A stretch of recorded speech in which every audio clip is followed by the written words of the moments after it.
প্রিয় ছাত্রছাত্রী, তোমাদের চ্যানেলে তোমাদের অনেক অনেক স্বাগত। আজ আমি তোমাদের সামনে উপস্থিত হয়েছি গ্র্যাজুয়েশনের ফার্স্ট সেমিস্টারের ইতিহাস মাইনরের গুরুত্বপূর্ণ কিছু এসএকিউ প্রশ্ন এবং উত্তর নিয়ে। তোমাদের সামনে যে গুরুত্বপূর্ণ প্রশ্নগুলোকে তুলে ধরছি সেই প্রশ্নগুলোকে অবশ্যই খাতায় নোট ডাউন করে প্রস্তুত করে রাখো সামনে আগত তোমাদের প্রথম সেমিস্টার এক্সামের জন্য। এবং এইরকম গুরুত্বপূর্ণ আরও প্রশ্ন এবং উত্তর পাওয়ার জন্য অবশ্যই তোমাদেরকে বলবো চ্যানেলটিকে সাবস্ক্রাইব করে অল বেল নোটিফিকেশনে অবশ্যই প্রেস করে রাখবে এবং পারলে তোমার বন্ধু বান্ধবের মাঝে বেশি বেশি করে শেয়ার করবে। তো চলো, বেশি কথা না বাড়িয়ে শুরু করি আজকে গুরুত্বপূর্ণ এসএকিউ প্রশ্ন এবং উত্তরগুলো।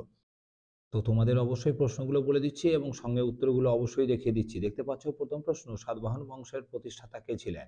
2 নম্বর প্রশ্ন, নানঘাট লিপি কে রচনা করেন? 3 নম্বর প্রশ্ন, নাসিক প্রশস্তি কে রচনা করেন? এতে কার ঘটনা বর্ণিত হয়েছে? নেক্সট, গাথা সপ্তশতী কি? তারপর কোন সাতবাহন রাজা অশ্বমেধ যজ্ঞ করেছিলেন?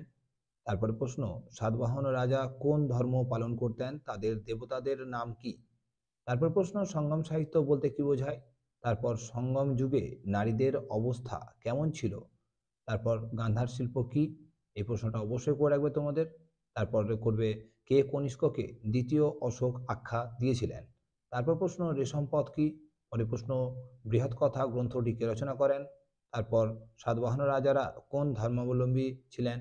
তারপর করবে, গাথা সপ্তশতী কে রচনা করেন? তারপর সাতবাহন যুগে দক্ষিণ ভারতের সঙ্গে কোন দেশের বাণিজ্য চালু ছিল?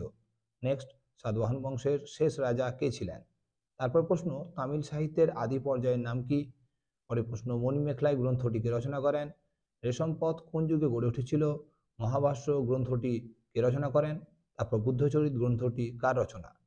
22 নম্বর, কনিষ্ক কবে সিংহাসন আরোহণ করেন? দ্বিতীয় অশোক কাকে বলা হতো?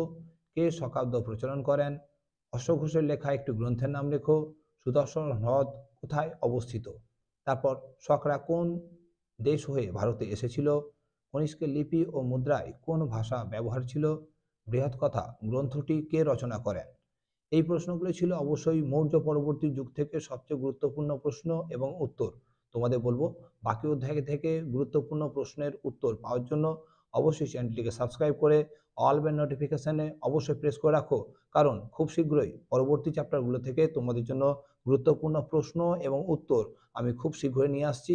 তাই অবশ্যই বলবো, পারলে অবশ্যই লাইক করো, বন্ধু বান্ধবের মাঝে বেশি বেশি করে শেয়ার করো, যাতে তারাও ইতিহাসের মাইনর থেকে গুরুত্বপূর্ণ এই সকল প্রশ্নের উত্তর সহজে পেতে থাকে। এখনকার জন্য এইটুকুই। খুব শীঘ্রই তোমাদের সঙ্গে দেখা হচ্ছে পরবর্তী অধ্যায়গুলো থেকে প্রশ্ন এবং উত্তর নিয়ে। এখনকার জন্য ধন্যবাদ।